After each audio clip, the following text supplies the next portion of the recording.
So we are on collaborative presentation number 2 by Mariah Johnston and Kennedy Stam.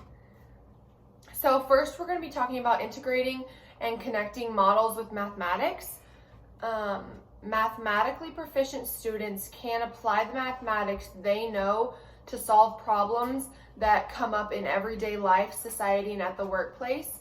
So this is why it's so important for us to give our students a why behind why they're solving the problems and not just have them solve the problems and move on to the next one.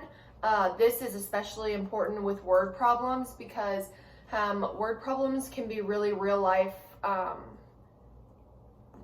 Scenarios. Yeah, real life scenarios. So that is really good for especially students as they're growing older because they can put the scenarios that they learned in these word problems into real life and kind of integrate it into that. And then they are also able to identify important qualities to a practical situation and map their relationships using tools such as diagrams, two-way tables, graphs, flowcharts, and formulas. And math really helps them see all these and be able to use them later on in the future where their jobs might be requiring them to use these specific tools. And then they can also learn to analyze those relationships mathematically and draw conclusions. And that'll help later on in life with problem and solution skills of, oh, there's this problem, but how do I form it and how do I solve it? And it helps their brain start thinking in that form. I think that the diagrams and two-way tables, those kind of mathematical tools can be especially beneficial to students who are more visual learners because there's definitely a lot of math students who have trouble just picturing it in their mind, doing the mental math and putting out an answer, but having those kind of graphs and flowcharts and all of those type of tools will really help our students to be able to draw out and picture exactly what they got from that word problem or got from that math equation. So that can help them understand a lot better in their brain because they are more visually, they understand math a little bit more visually than others would. And then we will go ahead and read the elementary learner level problem that we provided. And it is, Matt and his brother went outside. Matt saw 3 clouds and his brother saw 4 clouds. How many clouds do they see altogether? And then we'll go ahead and work it out. And so first I drew a tens table. It's a table that has 10 squares that children can go ahead and fill in where it is.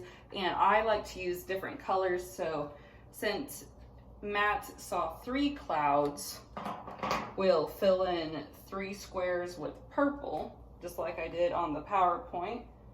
We'll fill it in. So those represent Matt's 3 clouds that he saw.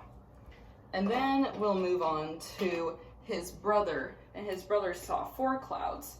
And so we'll color in those 4. And then this is a very easy way for children to see it and be able to know, oh, so there are 7 colored in because there's 3 left. And that'll help them with also adding up to 10 and many other times and facts. And then they can go ahead and go right down on the bottom. 3 plus 4 equals 7. And they can go ahead and write that and be able to have that from now on to look at. And these are easy things to make that the children can make themselves, or it's an easy thing to provide on an assignment that where they can do these word problems and have plenty of them to fill out and help them along. So this is another thing where the tool, like having tools, is really helpful because some students can easily add 3 plus 4 and get 7, but some students need to have that extra help by having a graph, and plus the colors there can really help those students who really benefit from having a visual thing to look at and count, because they can just look right here and count and point, and then they have the answer right there. So I think that is a very great way to show our students how to work out examples of math problems and word problems. So then we will talk about the adult learner level. So Obviously, the final equation is 3 plus 4 equals x, because it's going to be the 3 clouds that Matt saw plus the 4 clouds that Matt's brother saw. Then that will give us x, which will be how many clouds they saw combined or all together. So another way that we can show our students how to do this would be x minus 3 equals 4. And then the opposite of that, which would be x minus 4 equals 3. And they can use their knowledge from other math problems as they have done in the past and figure out that adding 4 to 3 is going to equal 7, or adding 3 to 4 is going to equal 7. So that is one good way to show them how to solve for x. And having the blackboard there is just helpful because they can see that and really visualize that in their mind rather than just doing the mental math.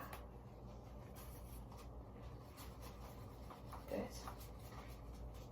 No. Yeah, sure. Okay. So once again, our adult learner level worked out is going to be x minus 3 equals 4, which would then be 7 in place of x equals 4. Or we could do x minus 4 equals 3, and then we put the 7 in place of the x, so 7 minus 4 equals 3. And then for our final problem, which we would get from the tens frame and from the word problem, is 3 plus 4 equals x. So 3 clouds that Matt saw plus 4 clouds that his brother saw equals x. And then 3 plus 4 would be 7, which we can also learn from our tens frame. But our adult learners are going to be more of those mental learners who have a little bit more of that background knowledge in math. So they would be able to really just think about it and go, oh, this plus this equals 7. And then once again, our SIOP model is going to be preparation. We're going to have our building background. We're going to have the comprehensive input, and we will have strategies plus interaction, which is a big thing for us with this graph, writing out the graph on the blackboard. And then we'll do the practice application. So we'll just kind of do repetitiveness and give them a lot of things that they can work out on their board and draw out so they can really master that. And then we also will have lesson delivery, and then we review and assess our students. And that is our sources. So yeah. Woo! And I think that's all.